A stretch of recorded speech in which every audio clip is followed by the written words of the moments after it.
zdravím vás s naším 6. vstupem, kdy jsme se dostali dneska v pondělí, dostali jsme se do města Mostar, podívat se na historický most, který byl po vybombardování celého města.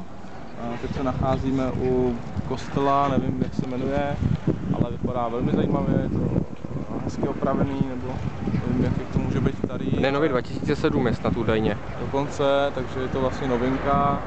Tady docela ruch, hodně lidí, turisticky asi hodně zajímavý.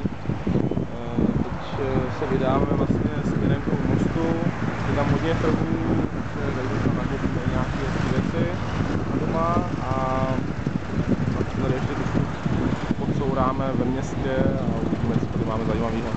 Večer bychom se měli přesouvat do, myslím, že Dubrovník už. Dubrovník dáme večer, ano.